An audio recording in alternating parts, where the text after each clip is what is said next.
Defense Appropriations Subcommittee. We're going to start a minute or two early, which is unprecedented in the Senate, because we have votes scheduled, and I want to try to get as much testimony in as possible before we might have to break for a vote, should that occurrence arise soon. So I'll make my opening statement.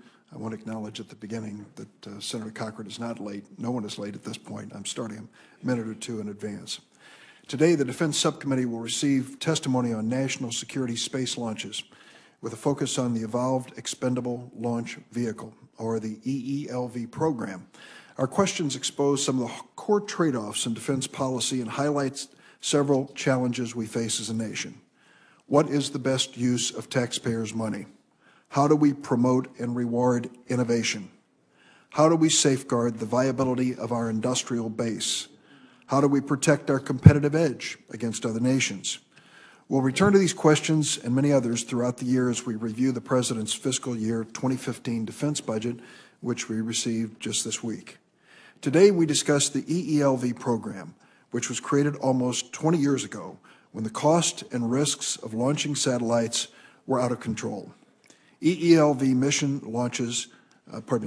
launched the most important satellites developed by the Air Force, National Reconnaissance Office, and the Navy, not to mention NASA, and a fewer number of commercial customers. The program has been extremely successful in launching satellites that cost the U.S. taxpayers literally billions of dollars. The safety record of the Atlas V and Delta IV rockets made by the United Launch Alliance is remarkable, but we do have some concerns about the acquisition strategy and cost and future of that program. From 2011 to 2014, the amount the Air Force budgeted for an average of 6 satellite launches per year grew by 60% in that 3-year period. There are many answers as to why the program became more expensive, but the important question is, what should we do about it? Over the past 3 years, the Air Force has tried to control cost by stabilizing ULA production with a block buy of 36 rockets from ULA while fostering competition from new entrants such as SpaceX. The subcommittee needs to better understand the cost of the current program, how to ensure that competition is fair and presents the best value to the government, and whether we need to do more to ensure that we can deliver satellites on orbit in the most efficient and affordable manner. These decisions on how to purchase access to space could have lessons that are applicable to many other defense capabilities. Could the Pentagon learn to live with only one major supplier of rockets by better managing that industrial capability with smarter buying and better negotiating? Or should the Department of Defense be more forward-leaning and embrace companies that challenge the rules on how we normally run defense programs?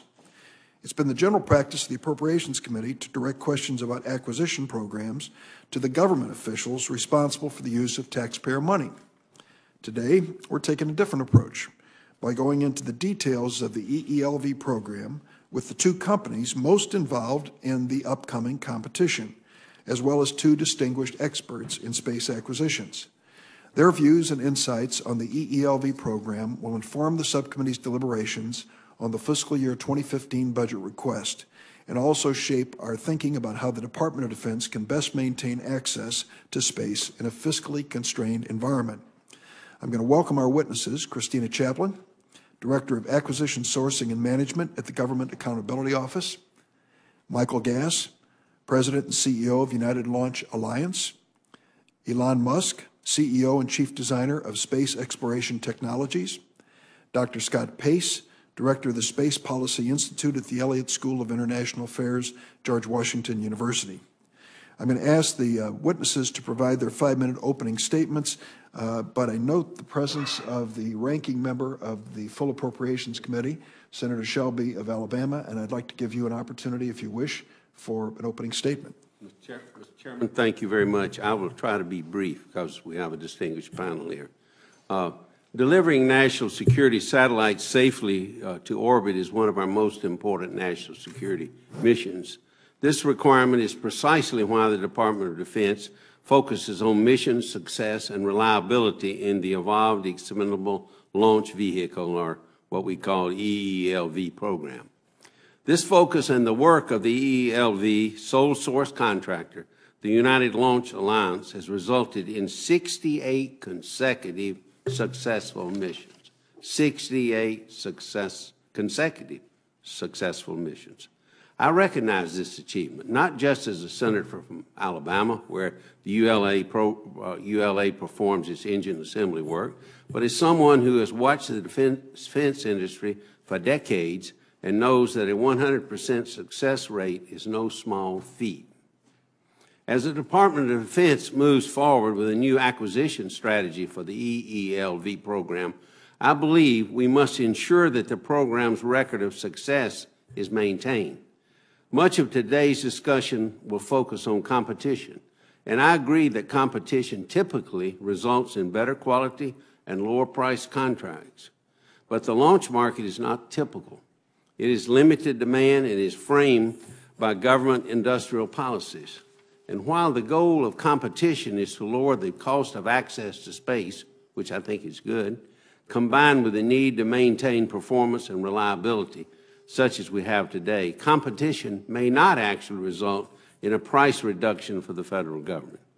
I believe that much of the cost associated with the EELV program today can be attributed to the Department of Defense decisions about the structure of the program, including the practice of purchasing one launch vehicle at a time rather than a lack of competition. Simply modifying this buying strategy alone and moving into a new block buy approach has already resulted in significant savings and will ultimately be saving billions of dollars. The Air Force, for example, has estimated $4.4 billion savings so far.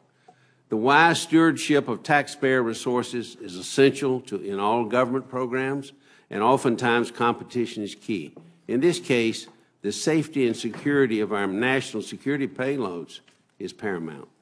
I'm not convinced yet that a wholesale change in the EELV program is the answer when we have witnessed significant results from a minor modification to purchasing practices in the existing program. But I do look forward to the testimony of our witnesses on the role of competition in this unique market and in exchange as to why a sea change in the program is necessary to achieve savings if it is. Thank you, Mr. Chairman. Thank you very much, Senator Shelby. And now we'll have our witnesses give an opening statement. Their written statement will be made part of the record. If they'll take 5 or 6 minutes to summarize it, we can then open it to questions. And the first person to testify, Christina Chaplin, as I mentioned, Director of Acquisition Sourcing and Management at the Government Accountability Office, which has done a comprehensive review of this issue, which I commend to my colleagues and those who are following this debate. Ms. Chaplin, please proceed. Mr. Chairman, thank you for inviting me today. I'm very pleased to be here to discuss the ELV program. The program itself has been through different contract arrangements and acquisition strategies. There was competition at the beginning of the program with the aim of ultimately selecting one company, though the government opted to keep 2 companies based on the assumption that there would be a surge in commercial demand that would allow the government to benefit from lower costs. Fixed price contracts were used also in the early part of the program, and the government was able to benefit from prices that were lower because the companies purchased items in bulk, key items in bulk, in anticipation of the predicted high demand of the commercial market. After the commercial market did not materialize as expected, however, there were several significant changes. 2 suppliers merged into one. The government began using a fixed price contract to acquire launch services and a cost-type contract to acquire the capability to launch that hardware. In view of launch failures that occurred in the late 1990s with the Heritage Launch Program, the government placed most of its focus on mission success and not as much on controlling costs. And as you mentioned, there has been a good record of success since then. In 2011, the Air Force embarked on the block buy strategy in anticipation of significant price increases.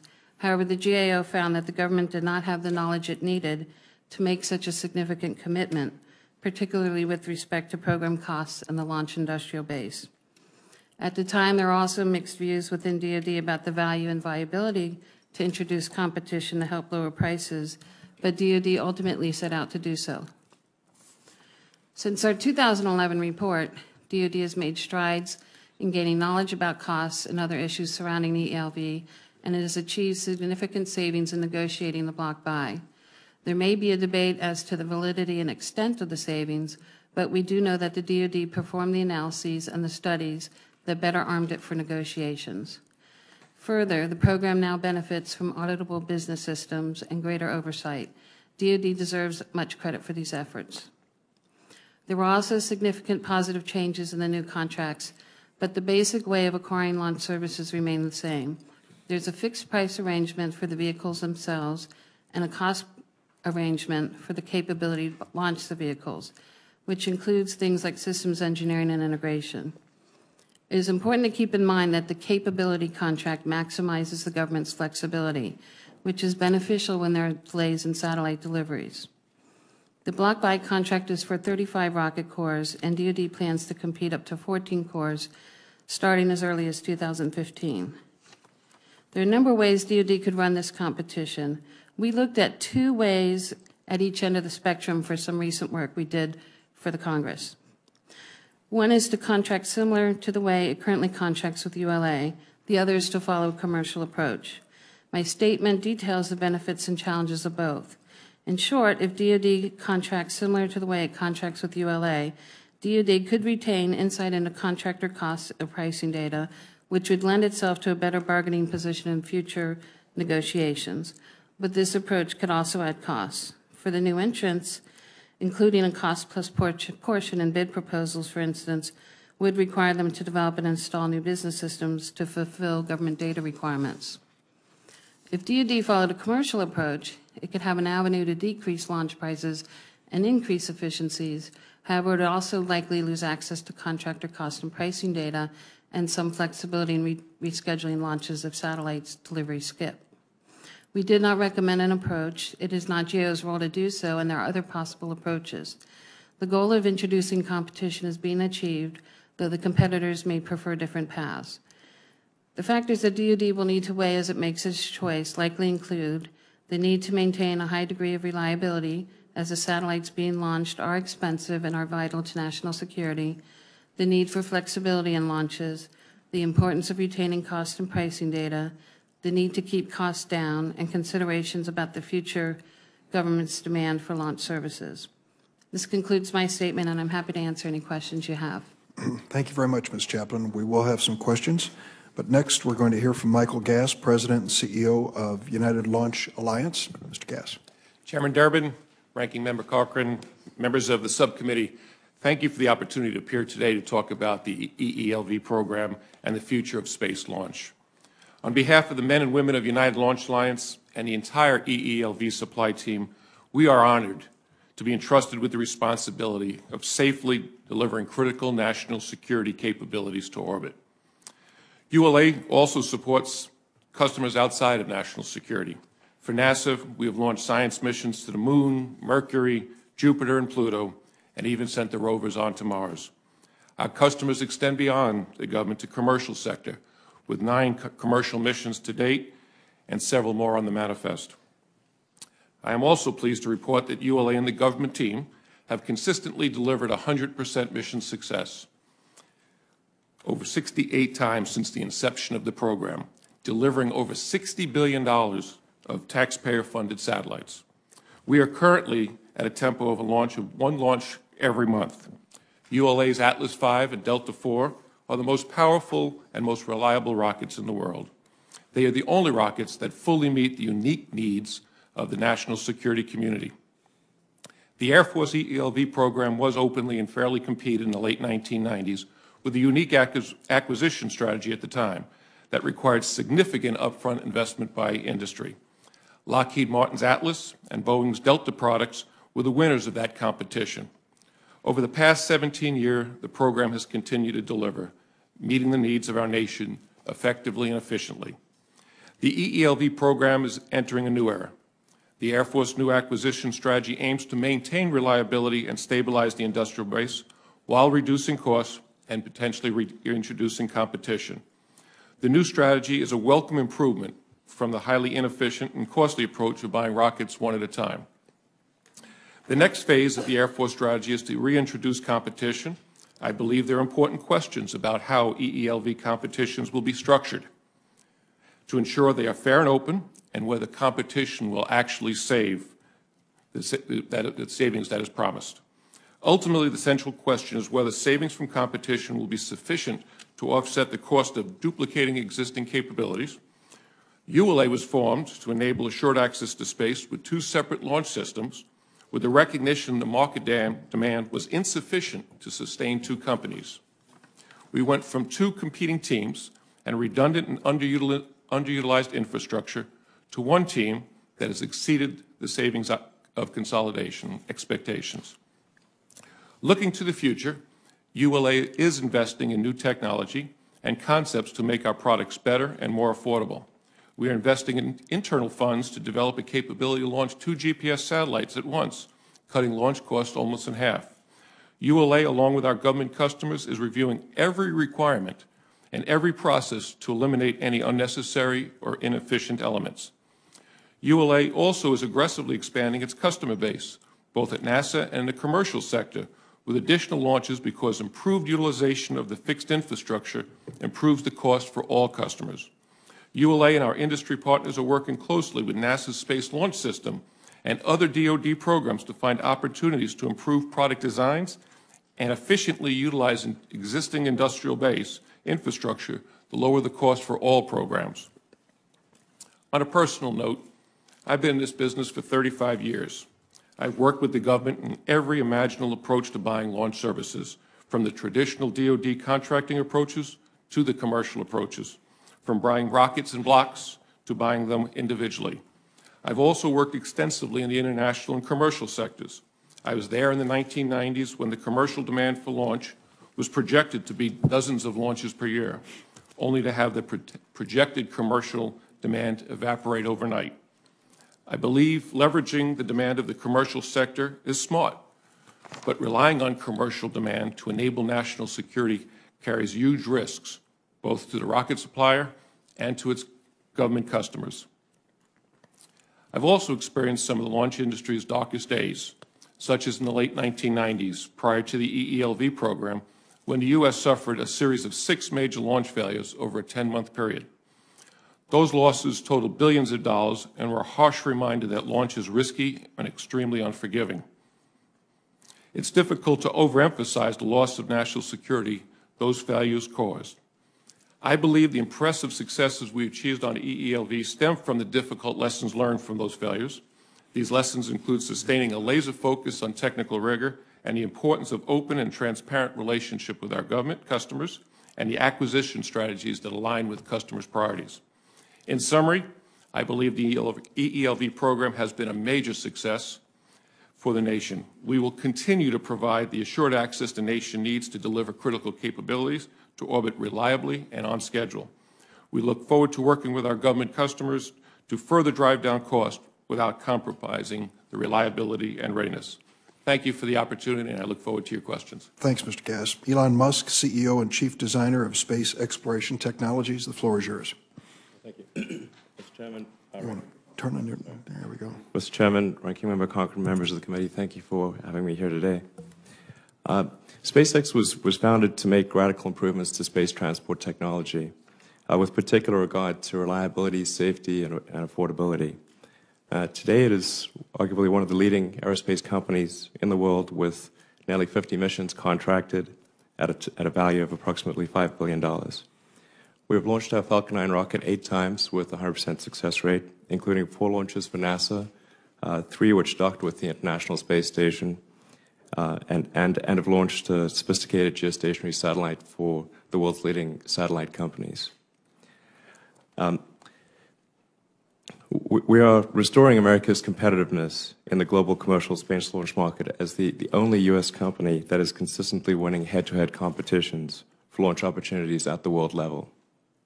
With respect to the ELV program, I have 5 points to make. The first is that the Air Force and other agencies are simply paying too high a price for launch. The impacts of relying on a monopoly provider since 2006 were predictable, and they have borne out. Space launch innovation has stagnated, competition has been stifled, and prices have risen to levels that General Shelton has called unsustainable. When the merger between Boeing and Lockheed's business occurred, the merger promised in the press release $150 million of savings. Instead, there were billions of dollars of cost overruns and a non-McCurdy breach for the program exceeding 50% of its cost projections.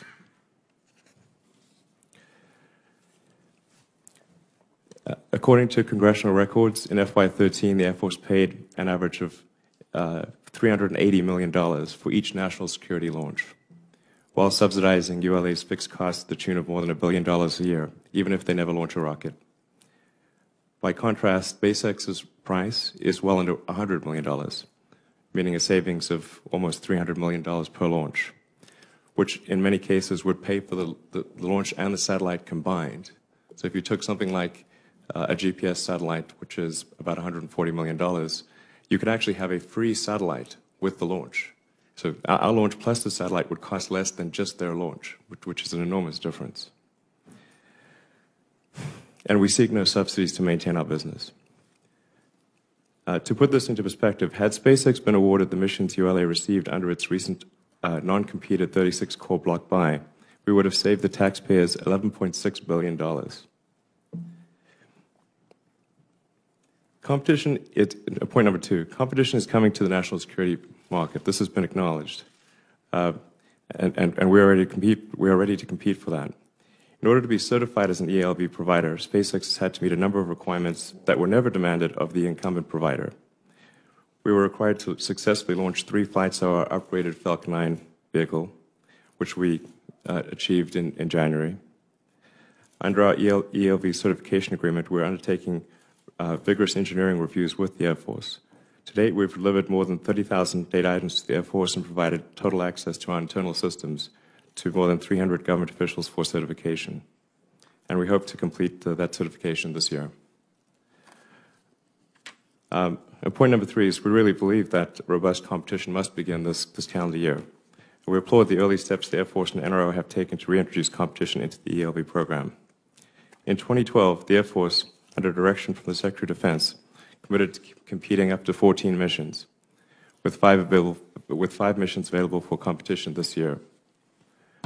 Of course, we would greatly have preferred that the Air Force open all of its missions for competition. And we have serious concerns that the 5 missions that will be competed this year will not actually be, that these 5 missions will not actually be awarded this year. We've recently learned that perhaps only 1 will be awarded this year.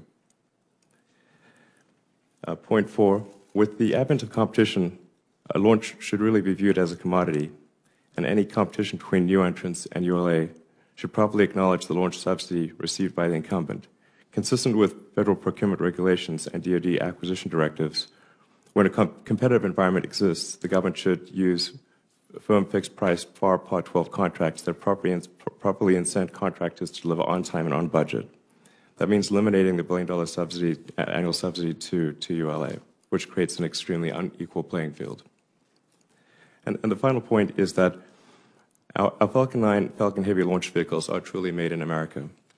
We design and manufacture the rockets in California and Texas with key suppliers throughout the country and launch them from either Vandenberg Air Force Base or Cape Canaveral Air Force Station. This stands in stark contrast to the United Launch Alliance's most frequently flown vehicle, the Atlas V, which uses a Russian main engine and where approximately half the airframe is manufactured overseas. In light of Russia's de facto annexation of Ukraine's Crimea region and the formal severing of military ties, the Atlas V cannot possibly be described as providing assured access to space for our nation when supply of the main engine depends on President Putin's permission. Given this development, it would seem prudent to reconsider whether the 36-core uncompeted sole source award to ULA is truly in the best interest of the people of the United States. I thank the committee for this opportunity and look forward to addressing any questions. Thank you very much. Our last witness, Dr. Scott Pace, Director of Space Policy Institute, Elliott School of International Affairs at George Washington University. Dr. Pace. Okay, thank you, Chairman Durbin and Ranking Member Cochran, members of the committee, for providing this important opportunity to discuss the topic of national security space launches. As called for in U.S. national policy, the United States and the DoD in particular need to decide how it best assures the existence of, quote, 2 U.S. space transportation vehicle families capable of reliably launching national security payloads, unquote. A space industrial base meeting all government needs cannot presently be sustained by private market demand alone. Thus, a significant degree of government support will be necessary for the foreseeable future. The EELV program as it exists today is the result of technical, economic, and policy decisions made over several decades. Today, fiscal constraints, rising launch costs, limited demand, and strict government requirements have combined to create a complex ongoing debate about the role of competition in the procurement of EELV class launch services. The National Space Policy states, quote, that U.S. commercial space transportation capabilities that demonstrate the ability to launch payloads reliably will be allowed to compete for U.S. government missions on a level playing field consistent with established interagency new entrant certification criteria. I emphasize the phrase level playing field as the determination of just what this means is central to the question of competition going forward. Industry competition is a tool, not an end in itself. Depending on market conditions, competition can result in meeting DoD needs at lower cost or failing to meet those needs and merely shifting government costs to other accounts. The EELV program, as managed by ULA today, represents a high degree of experience and capability. As a potential competitor for national security launches, SpaceX brings, in my view, an intense focus on cost control while meeting customer launch needs. The policy issue is not one of SpaceX and other potential new entrants versus ULA, as much as it is one of deciding what the role of DoD should be. What are the government's policy priorities? Should we be trying to, for example, get the lowest price for reliable transportation to orbit for a particular mission? Get the lowest price for all national security missions? Get the lowest price for all government-funded missions? Assure access to space for all needs with a U.S. industrial base at least cost? So the question really is one of scope that this committee wants to take. The Launch Services New Entrant Certification Guide is a thoughtful and prudent approach to assessing potential entrants. The more difficult question comes with what happens after a new entrant is certified. Will incumbents and new entrants with very different histories compete under the same rules? And whether they do or do not, what may be said about the rules themselves? Reliability and readiness have been the top priority for national security launches. Can the critical need for mission assurance be achieved at lower cost than the way we do it today? This certainly seems desirable, even plausible, but careful thought needs to be given as to what responsibilities and capabilities ought to remain within the government. Will the government have the authority to order a stand-down of a vehicle family in the event of failure? Are agencies willing to relax or modify their use of cost accounting rules and other FAR-based requirements for all launch service providers? In short, how much is the government willing to pay for process, and how much is it willing to pay for performance? I would note here the GAO's report I thought was very germane on this point in terms of pointing out some of the issues. Defense acquisition reform is a much larger topic than the present hearing, but it's nonetheless relevant. Deciding how to best acquire space launch services may provide opportunities for pilot testing some forms of regulatory relief. For example, the government could pay separately for non-commercial processes and deliverables rather than having all costs bundled into the launch cost or company overhead. The government may still pay more for its launches than a commercial buyer would, but the cost drivers would be more visible and accountable, and we more easily allow cost-benefit trades for government decision-making. The most important consideration for any policy choice and implementing approach is that it be clearly stated and adequately funded, with clear priorities as to which requirements, schedules, and goals will be relaxed if resources or regulatory relief is not forthcoming. To do otherwise is to invite failure. Thank you very much for your attention. I'd be happy to answer any questions that you might have. Dr. Pace, thank you very much. And I think you can tell from the opening statements that this is a subject that I found challenging to the committee and to Congress, that really called for a much different approach in hearing, to bring together two companies from the private sector to express their points of view. I've done something that's a little unorthodox here. I've invited each of the companies represented, ULA through Mr. Gass and SpaceX through Mr. Musk, to submit 10 questions to the other side so that we can hear what they consider to be the strengths and weaknesses of their position. Those will be submitted for the record, and I encourage each of them to respond appropriately and in a timely fashion. Let's get down to some specifics if we can.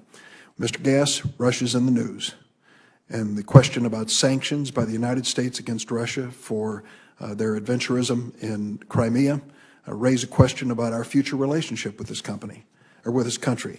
I ask you, when it comes to your use of the RD-180 engine on your Atlas V missions, what you think is the reliability of that engine being available from Russia for the immediate future, and whether the United States, in the interest of its own defense, should take that into consideration when it awards these contracts. Thank you, Senator Durbin, and we all are watching and caring for the people in the Ukraine in this situation. First, let me kind of give a little bit of history on the engine. We went to the former Soviet Union with encouragement from two presidential administrations more than 2 decades ago to look at capabilities that were in Russia, that were in the former Soviet Union. And what we found was an engine that was more advanced in technology and could be bought in a cost-competitive way that we had here in our country. What we have done to protect and for that concern since the day we started with that relationship more than 2 decades ago, we've protected the nation. And what do we do from United Launch Alliance? First and foremost, we have 2 years of safety stock inventory. Actually, today we have greater than that in country, and our ability to launch any of the near-term satellites that we need to do for national security. At United Launch Alliance, we have another product that is fully compliant and ready to support any of the missions. So from a nation, we are not at any risk for supporting our national needs. We've always kept our ability to be leveraged in the case of any kind of supply interruption. So I understand, for clarity here, you're saying that you have warehoused or stockpiled engines for 2 years, possible launches. What about the capacity to produce that same engine in the United States? Thank you, Senator Durbin. We have, as part of the deal that we signed with a company called RD Amros, was a joint venture of United Technologies and the company in Russia called NPO Energomash. We had a business deal where we could co-produce that engine. We bought all the blueprints and specifications, brought them into the country, and demonstrate that we can take the blueprints and specifications that were written in Russian, translated them, and at full arm's length relationship, demonstrate we can build the most difficult products. And we've done that over several years. We invested hundreds of millions of dollars to prove that we have the capability to demonstrate our ability to build that exact engine. I've always encouraged the nation and to kind of follow what we saw in Russia, that they as a country invested consistently in propulsion technology. We have kind of fallen behind in advanced technology. When we went to Russia, there were things that they were doing that we found in our textbooks said was impossible. So, you know, it just shows that you can break the bounds of technology, and we have the ability now that we know how to do it and ready to do it. The people at United Launch Alliance and industry, the work that's being done at Marshall Space Flight Center and at the Air Force Research Labs has been pushing our envelope of technology. We need to stay on that constancy of purpose. Mr. Musk, one cannot help but be impressed by the numbers that you've given us in terms of the cost of your product measured against ULA. We start with the premise that Senator Shelby noted. ULA has a flawless record. It's been able to achieve the goals that we've set for them time and time and time again. Your suggestion is we've paid dearly for it and could pay a lot less now. I guess the question I need to ask, the premise of this, goes back to the creation of ULA. Do you believe it is possible to maintain 2 companies in competition for future launches? And could your company, with a record of success but more limited because of the time that you've been around, be able to compete without, for example, commercial business to sustain you when government budgets cannot? Yeah, absolutely. First, I should mention that the premise of perfect success is not quite correct for ULA. It is they certainly have a very good track record, but the first Delta IV Heavy failed, and there was a partial failure of one of the Atlas missions, which resulted in a satellite having reduced life. So it's certainly a good, but it's not quite correct to say it would be a flawed premise to say that it's perfect. What I think is a logical sort of thing going forward is that there would be 2 families of rockets, but not 3 families of rockets. So currently, ULA has both the Atlas and the Delta, but those are redundant. You don't need both of those rocket families. And I think it would make sense to for the long-term security interests of the country to probably phase out the Atlas V, which depends on the Russian engine, and have ULA operate the Delta family, SpaceX operate the Falcon family, giving the Defense Department assured access to space with two completely different rocket families. I think that's the logical thing to do going forward, and I think it would be the best thing in every respect for the country. Mr. Gass, before I was chair of this subcommittee, we looked closely at the ELC account, the cost-plus account that basically has been described in many different ways to maintain the capability, infrastructure necessary. So we are dealing, when we deal with ULA, with the actual fixed price of the product, the launch that we are purchasing, and then an ELC, which has been characterized as an infrastructure investment, a subsidy, a cost-plus item. What I hear from Mr. Musk is that he doesn't need that cost-plus item. He doesn't need that subsidy in order to compete with you. So the question for the taxpayers, why should we give your company a special break when it comes to these launches if you can't meet competition head-on? Well, first, again, thank you for the question. I knew it was coming, and when I was listening to Mr. Musk, an ironic moment came back to me, in that it was probably more than a decade and a half that I was sitting in the back of a room like this when there was some generals and some industry leaders sitting here explaining to senators like yourself about why there was some of these failures that cost billions of dollars of lost capability, and they were held accountable. And most of them, their careers ended, and we changed the acquisition strategy. And the ELC was an outgrowth of that event. And I want to put you in the shoes of the director of the National Reconnaissance Office and the Air Force in 2004. The two companies competed. We were on a FAR 12 fixed price type contract, as Mr. Musk was advocating. All the national security satellites that Congress funded that were being new starts was significantly behind schedules. The capabilities in orbit were significantly deteriorating. The satellites, we were not sure when they were going to come out of factories. They were going through final tests. They were having problems. And the nation needed the launch vehicle company to stand ready. Whenever that satellite came, the nation needed that satellite to be launched successfully whenever it was ready. In a fixed price business, we were losing money. There was no satellites to be launched. We had people standing around. We would have furloughed our workforce for a while and come back when there was enough demand, when those satellites were ready, pool up the demand. So we had to come up with a solution that provided the national security capability. So the ELC is just that capability that gives the flexibility to the warfighter to make the critical decisions when they need it.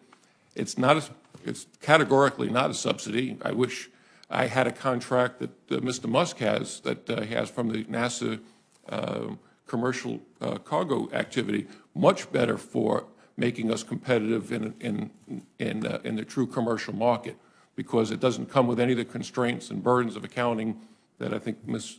Chaplin articulates, that comes with a lot of restrictions. So ELC is not a subsidy. It's about providing national security capability with the laser focus on mission success. And I would also encourage the committee to think about it as a pendulum. We swung at one point in time to a very commercial model. We swung to a very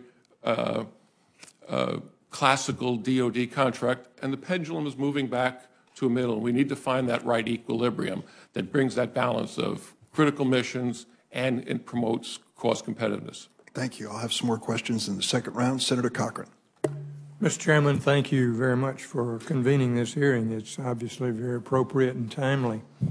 I wonder what the reaction of the panel is to the Air Force's new strategy to reintroduce competition in the ELV program. At the same time, recognizing that we have significant mission success, which has been achieved by United Launch Alliance, the sole source launch provider since 2006.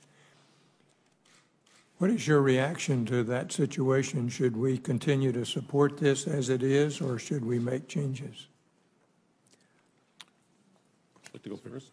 Who would you like to answer this, sir? Whoever wants to answer it. Sure. I think when we did our report in 2011, the idea of having competition in this program arose. And over time, DoD did recognize that this was a way to lower costs. The costs were a real issue back in 2011. Just to quote Frank Kendall, who is the acquisition leader at DoD, with no threat of competition, DoD, the ELV, and the prime contractor are in an important negotiating position and pay the price demanded. So competition is one avenue to put pressure to lower prices. It's not the only avenue. The other avenue is to gain insight into cost and pricing and to take actions to gain more efficiencies within the program you have. The Air Force is doing both. They've also, the NASA side uses competition to do its launches. It works pretty effectively, and ULA and SpaceX are both used to working under those arrangements. It's worked well for another government agency. Mr. Gass, you have an impression to share with us? Absolutely. The measure of success should not be how widely competition is employed, but how wisely competition is employed. And when we started this program, we had two competing companies, the Lockheed Martin Corporation and the Boeing Company, and it wasn't working. So can we formulate competition that could work, that's actually going to save the taxpayer money? And when you deal with the limited demand of the nation and some of the unique requirements that the nation is, how are we going to have that competition to be on a fair and level playing field? Some of the most unique missions clearly don't need multiple capabilities in this country. And if we talk about fair and level competition, is it 2 companies? Is it 3 companies? Is it 4 companies? When does it stop? And how do you limit other companies from wanting to participate and taking a niche of the product? I shared the story of when I was here about a decade and a half ago. I was running a program called the Atlas II. It was supporting DoD programs on a far competitive basis when we were launching basically the military satellite constellation. We had a block buy of Discus and UHF, which have been replaced by the WGS and MUOS in today's constellation. We had a block buy, fixed price, commercial contract. With that contract, we were able to compete for NASA for commercial missions fairly successfully. After those disasters, I was promoted, and I now had many launch capabilities. And I was cleared for some classified missions and recognized those missions can't work in a competitive commercial environment. Those capabilities are so unique that it just would not work. It would cost the government excess funds to stand up multiple companies to have that redundant capability. I always go back when I share with acquisition officers a story. Many years ago, I worked on the Tomahawk cruise missile program, and the country wanted to dual source and have competition. Well, the demand wasn't there. They told the companies, you're going to stay in business, and it quickly became a competition to win the losing share. There was no incentive to win the majority share, because if you don't have a winner-take-all, survival of the fittest kind of competition, and you know that you're going to be kept around, it also doesn't work. Ms. Chaplin talks about the lessons learned and the balance. I'm all for that pendulum moving to the right spot for our nation and delivers taxpayers a better and a more efficient activity. Thank you. Mr. Musk, what is your reaction to that? Well, I think as a country, we've generally decided that competition in the free market is a good thing, and that monopolies are not good. And it's interesting to note that from the point at which Boeing and Lockheed's launch business merged, from the point at which they stopped being competitors, the costs doubled since then. And I think the reality is when competition is introduced, reliability is a key factor in competition. So that would be a deciding factor in who wins what launches. It doesn't become less important, it becomes more important. But the cost to the U.S. taxpayer will drop substantially. I think they will drop at least to the level that they were before Boeing and Lockheed became a monopoly in the launch business, and perhaps even better than that. And frankly, if power rockets are good enough for NASA, why are they not good enough for the Air Force? It doesn't make sense. Dr. Pace? Well, I think the previous two comments have highlighted the importance of looking at this as more than just DoD. That is, what actions occur in the commercial market, what actions occur with NASA, all affect the same industrial base. There isn't really a DoD space launch industrial base. There's a U.S. launch industrial base. And so what actions other agencies pursue has an impact here. As is mentioned, NASA has been successful in using more streamlined processes for buying its launches. I think it's also fair to say that NASA doesn't have the same policy requirements for assured access to space that DoD does. I dealt, when I was at NASA, with a lot of the science mission community, and they were plainly opportunistic. They would buy the best, most reliable vehicle they could at least cost. But they did not have the same policy imperatives for assured access to space for all their payloads that DoD does. So the question is, what does the government want? How much is it willing to give regulatory relief to move that pendulum back, and how much does it still want to have the kind of cost and data and pricing insights that it's traditionally asked for? And whatever it does, it needs to be done beyond just DoD, but needs to be looking at other government purchases, such as NASA practices. That would be my response. Yeah, thank you. Thanks, Mr. Chairman. Senator Feinstein. Thank you very much for holding this hearing. I'm not a newcomer to this issue. I think it was several years ago that ULA came in and talked to me, and all of these companies are in California in one way or another. And so I've had a great interest in trying to follow this, Mr. Chairman, and I don't believe that the promised savings of eliminating competition have materialized. The cost to the government, to the taxpayer, really has skyrocketed. Behind me is a chart from the GAO's written testimony for this morning's hearing. It depicts the cost of the EELV program since its inception. The red line shows when ULA was formed. So the cost of this program before and after competition for space launch, depicted by the red line, is startling. Since 2006, when ULA was formed, space launch costs have increased from $613 million to $1.63 billion in FY14. That's a 166% increase for the program overall. Mr. Musk mentioned, and he's correct, that in 2012 this program triggered a Nunn-McCurdy breach when average procurement unit costs grew 58.4% against both the original 2004 and 2007 modified baseline. Most startling, the most recent independent cost estimate from the Cost Assessment and Program Evaluation of DoD projects the program will cost close to $70 billion through 2030.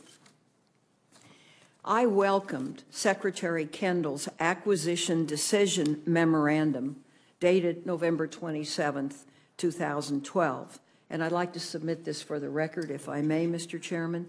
The memo states, and let me read it, I direct the Air Force to aggressively introduce a competitive procurement environment in the EELV program by competing up to 14 corps with initial contract awards as early as 2015 for missions that can be flown as early as 2017. And then it gave specific directions to the Secretary of the Air Force, which I think will be interesting to read. Unfortunately, it appears the Air Force is not living up to the direction provided by the Undersecretary. According to information provided to my office, it appears the Air Force is going to delay and reduce the number of corps that will be competitively procured before FY17. And I think that's really a shame. I have three quick questions. Mr. Musk, SpaceX has achieved, as you just pointed out, 3 consecutive successful launches of its Falcon 9 rocket. That's the major requirement for being certified for competition for EELV contracts by the Air Force. So what challenges, if any, do you expect from the Air Force certification process? The Air Force certification process appears to be going quite well, and we're not aware of any issues that would prevent us from being certified to fly missions and completing that certification this year. We are concerned about any delays in the contracting, and hopefully those delays don't materialize. And as I mentioned in my earlier testimony, I think in light of recent events on the international stage, it may be wise to consider whether procuring the Atlas as part of the 36 core block buy, which is a 5-year buy, as was mentioned earlier by Mr. Gass. They only have a 2-year supply of engines, and yet this is a 5-year contract for the 36 cores. So if there are any sanctions or if there's any issue with supply of those engines, there will not be assured access to space for the Atlas V. Now, according to the Kendall memo that I just mentioned, new entrants should be able to begin competing for up to 14 EELV launches by FY15. Do you expect the Air Force to live up to the requirement imposed upon it by Undersecretary Kendall? I'm very hopeful that the Air Force will adhere to that requirement. So you believe that you will be able to compete for 14 EELV launches by FY15? I'm highly confident that we will be able to do so, yes. Good. Thank you very much, Mr. Chairman. Thank you, Senator Feinstein. Senator Shelby? Thank you, Mr. Chairman. Mr. Musk, you recognize, excuse me, in your statement for the record that the Air Force's acquisition approach requiring detailed cost data, accounting, auditing, and other mission assurance requirements adds, these are your words, adds substantial overhead costs to the taxpayer for oversight of a largely mature booster core. Okay. Yet, when you compare SpaceX and the ULA launch prices, do you ignore the fact that the ULA currently complies with the mandates that you acknowledge add substantial overhead costs? It seems like your price estimates compare apples and oranges. And why should, Mr. Musk, why should SpaceX be exempt from the same auditing, oversight, and accounting rules that DOD requires of the United Launch? If SpaceX is required to comply with those specific requirements, how will that impact the cost of your launch vehicle? Is that, you understand? Certainly.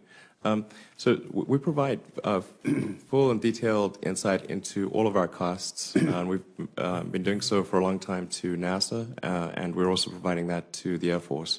So the government has complete insight into our cost structure.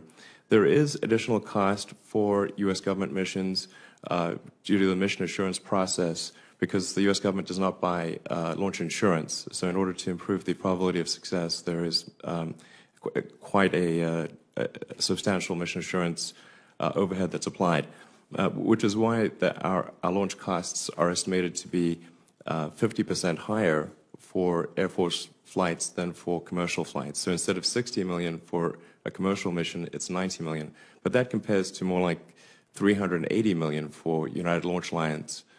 So even when you add the Air Force overhead, there is still a huge difference. In fact, all of the numbers I was referring to are including the Air Force overhead. Should you have the same rules to apply to your company that the United Launch has applied to them, I guess is the question. Absolutely. Okay. Yeah. Ms. Champlin, I got to direct this to you and GAO. You've explained to the committee that a fixed price commercial contract in accordance with FAR Part 12 limits the DOD's insight into contractor costs, which has caused problems in the past. Could you describe for the committee the problems that have occurred in the past and your view of the utility in ensuring that DOD continues to acquire detailed cost data going forward whoever's doing it. Okay. I would like to say when there was commercial contracts used at the beginning of the EELV program, the suppliers did not have to follow those requirements. When the EELV program transferred into using a cost type arrangement for one of its contracts, then they were required to have those systems. And the reason those systems are there is when you have a cost type contract, the government needs to validate those costs. They're not just paying some price, they are paying the costs incurred. So you need standard certified systems to ensure those costs incurred are valid. They include things, overhead, pensions, everything that's allowable that the company incurs while it's making that product or producing that service. If going into this competition, DoD chooses the commercial approach, those requirements will not be required of either party. If they choose the approach that they're using now, the requirements will be imposed on both parties. The systems do provide good data. They give you insight into costs. They give a uniform way of measuring. They help impose discipline on a program. There's a lot of value, and it was a long, hard fight to get those in the current program. It was not easy. It's not an easy accomplishment to do. After a time period where you weren't required to do that, that was also tied to these lot buys early on in the program. So it's reasonable why that wasn't required in the very beginning. So there's value to these requirements, but under a commercial approach, the bottom line is price, and those requirements wouldn't be required of either party. Mr. Musk, would you concede that 68 consecutive launches is a great record? I would, although I'd like to point out that there were two highly publicized failure investigations, one for Delta IV Heavy, one for Atlas. The Air Force conducted failure investigations.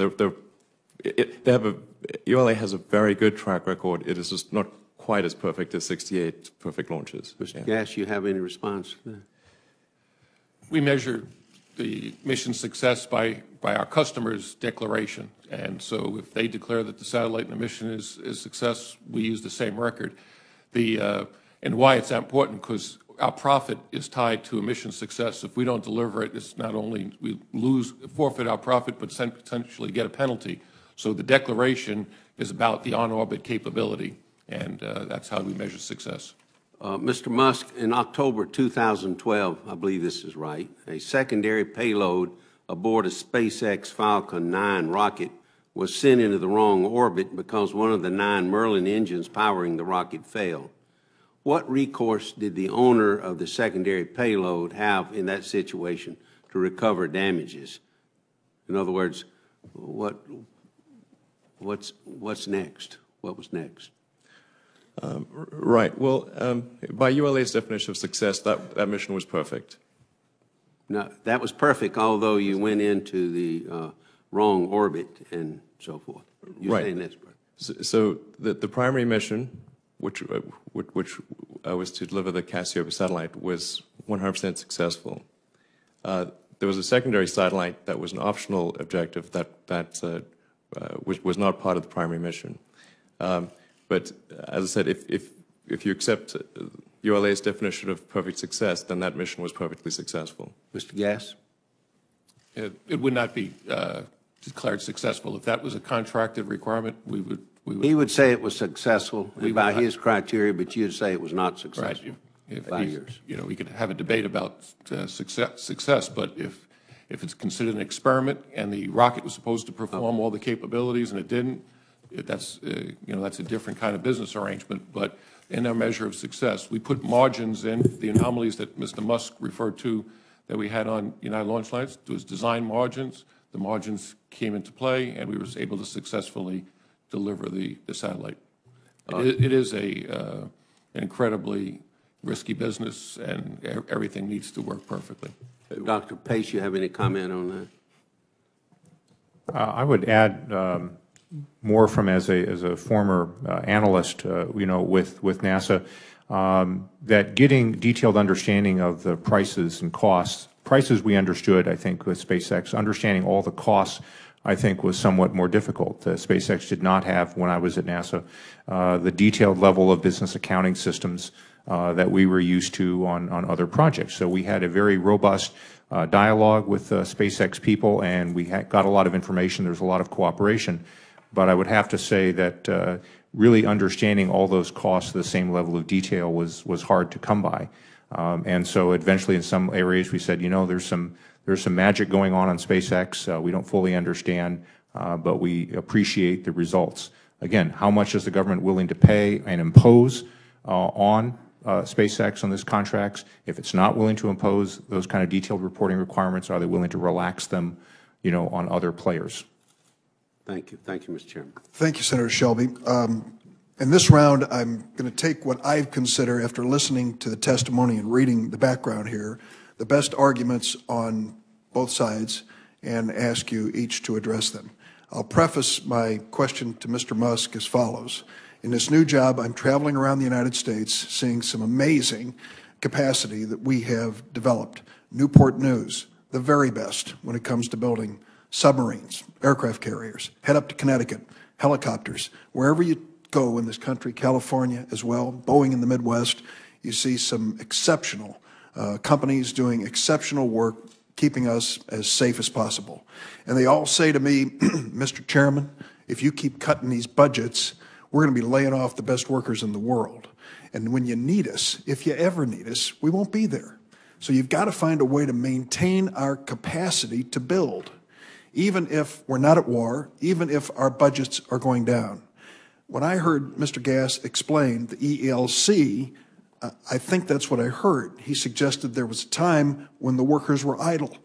They weren't being called to have as many launches as they were in the past. And so the ELC, some call it subsidy, some call it something else, is basically there to maintain capacity, even if the demand is not there. So let me ask you this.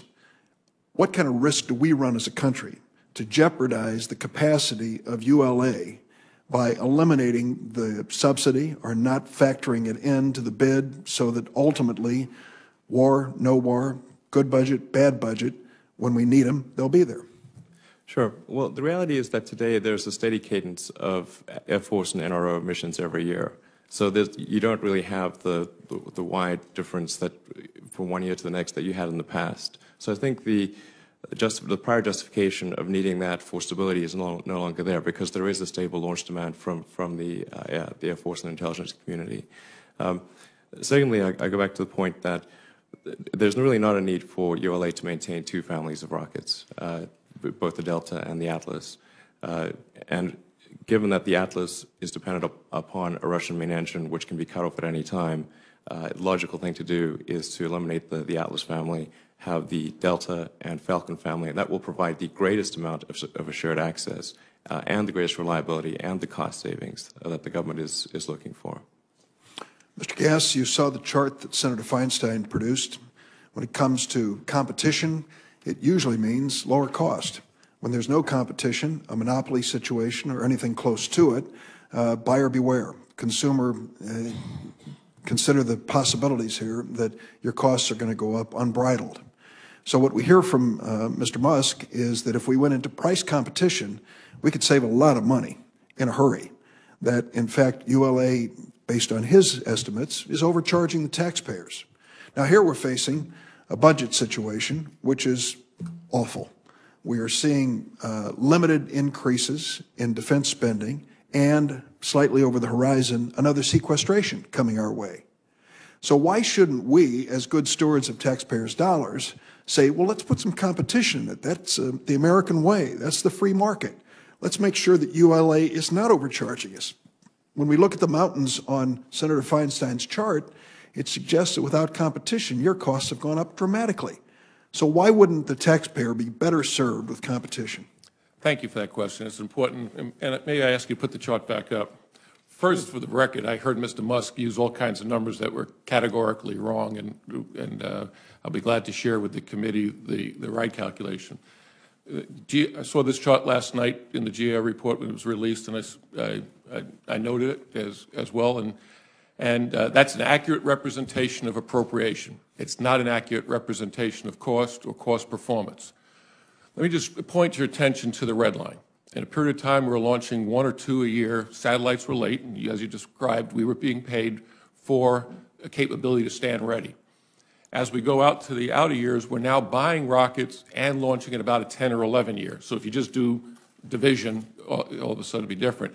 The other thing that's interesting to note, that when we converted the contract in 2006, the stewards for this country, the acquisition professionals, required Lockheed and Boeing and then into ULA that when we signed up the contracts prior to that red line, there was losses.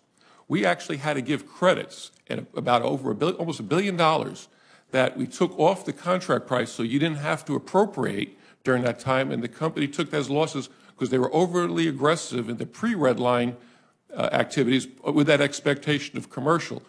So you talk about the good stewards of taxpayers, and I want to give a compliment to the incredibly hardworking acquisition professionals that go through the data and provide and make sure that the nation is getting a good value. But take me down to the basic question here.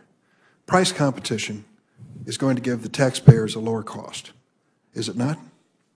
It can, if it's on a fair and open playing field and everybody has to have the same requirements. The problem with that statement is if everybody has to have the same requirements and there's certain requirements that you don't need, there'll be excess capacity because there's just not enough work for two.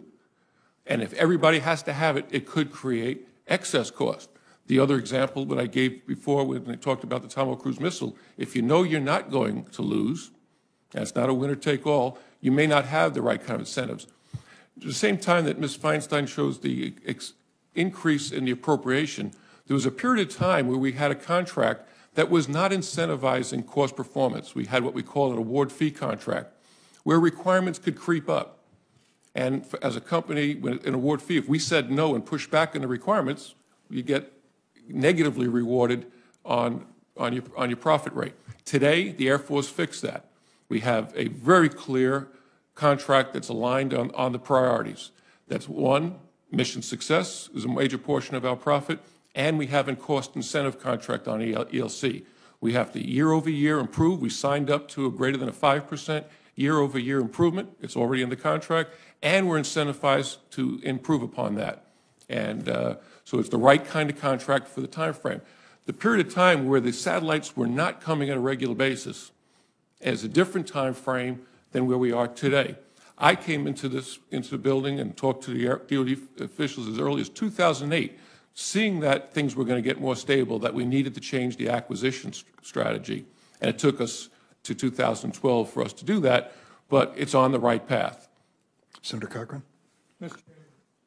Mr. Chairman, thank you for convening this hearing. I think it's been a very helpful exercise. I have no further questions, but I want to compliment the efforts that the contractors are making to produce products which protect the security interests of our country at a reasonable price. To Mr. Gass, I'm trying to remember how many years ago we met, but it was quite a few. And when we met, I was surprised that this was essentially a monopoly. And I think we talked about it. And you assured me that these costs would go down. Now, if I understand you correctly today, what you're saying is, well, there are, we have to follow one set of restrictions and they follow another set of restrictions. And I don't quite understand this. Would you oppose an open competition if all the rules across the board were the same? Would ULA actually say, we don't want to compete with SpaceX? Absolutely not. Thank you. Absolutely not. ULA is ready and willing and able to compete on any field. See, I would think that would be your answer. And I would think that that would be satisfactory because, after all, competition is the American basic demand for the accordance of a contract. So what keeps us from doing this? Basically, SpaceX doesn't have all the capabilities nor the requirements. So if you think about it, if SpaceX's requirements have to come down and some of our requirements have to be eliminated till we get that level playing field. Okay. Mr. Musk, respond to that. If this is the heart of the matter, respond to it. Yeah, I believe SpaceX can manage all of the Air Force requirements. We might argue that maybe some of those requirements shouldn't be there, but we will meet whatever requirements the Air Force asks of us, and we believe we can manage all of the Air Force's satellites and then some. How much of this is in the fixed price competition versus cost plus? Well, I think fixed price competition is the better way to go. When there is competition, the logical thing to do is to go for a fixed price, because otherwise, if you competed and it's cost plus, then it gives the companies the opportunity to raise their prices effectively as their costs grow subsequent to the competition. Do you have a problem with that, Mr. Gass? I think it's important that the government understands what it's buying. I shared the story about the times when we had failures, and I was working on a fully fixed price contract. And then when I was cleared for some missions that I know that you're well aware of, those kinds of missions is very difficult to support on a fixed price basis. The operational needs, the changes in schedules, the care and feeding that some of the satellites need, the unique facilities. We talk about the rockets, but we're required to have special handling equipment, nitrogen purges for some of the, to protect some of the most sensitive sensors that are on some of these satellites. Very unique capabilities that only the national security needs. They're not commercial commodities. And right now, the way we're doing the contracting today, when we use the term ELC, we're applying those costs to all missions. And it goes back to the roots of how the EELV program was established, and it was come from what General Moorman report in the 1990s. And the goal was to lower costs for the nation across all of our national launch security needs, not one mission area or not. So on average, our costs have come down. The program is greatly successful, and we're continuing to drive the cost down, and the productivity is improving. But the key about, your question was about fixed price, is can you really apply it to everything? And it's about choices the nation needs to make. We can use it. I talked about the pendulum swinging. We can go back to that way, and we'll see some of the errors. Ms. Chaplin's team has done a great job on the report of laying out the balances, the trades that the nation has to make. It's not about what companies want. It's about what the country needs and how the government and leaders make choices of how to deliver that. So I'm trying to understand what you're saying. What you're saying is if the requirements for a bid were all the same across the board, we would have no problem. Is that correct or not? It would be fine for the competition, but just yesterday, in the 14th Air Force out in California, had to make some mission switches between NASA and the Air Force. They just gave direction. A NASA mission was late. An Air Force mission moved in. Another NASA Air Force mission took priority. Another NASA mission was moved out. If we were in a fixed price world, that would be a series of contractual actions, potentially not having the capability to accommodate that because it took some money to create that flexibility. In a fixed price world, that operational flexibility is not there for the warfighter, but it works for competition. May Mr. Musk respond to that? Would you respond to that? Certainly. So I think the logical thing to do is to do a fixed price competition for the basic vehicle, and then to the degree that there are mission unique requirements, that which is a fairly small part of the mission, that would be cost plus. So if the Air Force says, well, there's a unique national security satellite, it's going to require these additional changes to the rocket or to the mission, or it's going to require priority, then that just that incremental piece would be logical to make that cost plus. But the vast majority of the contract would be fixed price. Thank you. Thank you very much. Thank you, Mr. Chairman. We're talking about competition, real competition, and if you can get it, it's the best thing in the market. We all know that. Dr. Pace, in a classic market of multiple buyers and sellers, competition generally produces quality products and lower prices. The launch market is characterized by limited demand, few suppliers, and multiple government industrial policies.